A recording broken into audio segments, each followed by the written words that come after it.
राजा होते हैं। ये विष्णु भगवान के बहुत बड़े भक्त थे।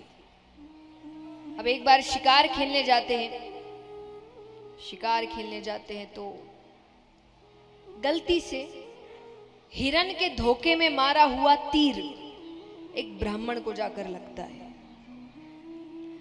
तो वो मरते मरते श्राप देते हैं कि तुम राजा हो पर कार्य तुमने असुरों वाले किए हैं, तो मैं श्राप देता हूं तुम असुर योनि को ही प्राप्त हो जाओ। अब यहां पर श्राप मिलते ही पहले तो उनका शरीर बदलता है, तो उनका शरीर 5 कोस तक फैल जाता है। कितना? पर कहते ना जो भगवान के भक्त होते हैं उनकी बुद्धि जल्दी से भ्रष्ट नहीं होती। तो उनको लगा कि अब इस रूप के साथ प्रजा के सामने जाऊंगा तो वो तो डर जाएगी, तो वो वन की ओर चले गए। ब्रह्मा जी की तपस्या करते हैं, ब्रह्मा जी प्रसन्न हुए, उन्होंने कहा क्या चाहिए वरदान में। अब उनको जिस चीज का डर था उन्होंने उसी के लिए वरदान मांगा। उनको था कि लोग मुझे देखकर डर जाएंगे, तो उन्होंने कहा मुझे वरदान दीजिए कि मेरे दर्शन मात्र से जीव का कल्याण हो,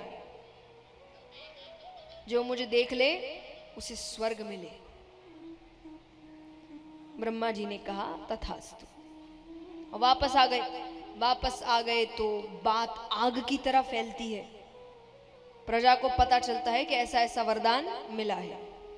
अब रोजाना उनको हजारों की संख्या में लोग देखने आ रहे हैं। पापियों की मौज थी,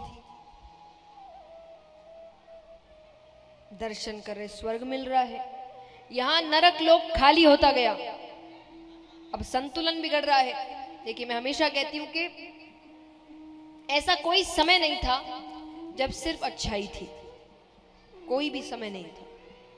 और ऐसा कोई समय नहीं था जब सिर्फ बुराई थी, ना कभी ऐसा समय आने वाला है।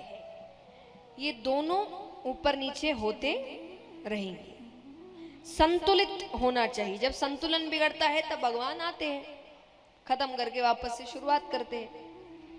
तो संतुलन बने रहना चाहिए। तो स्वर्ग नरक का भी संतुलन बना रहना चाहिए। यहां संतुलन बिगड़ गया तब भगवान कहते अब तो कुछ ना कुछ करना पड़ेगा।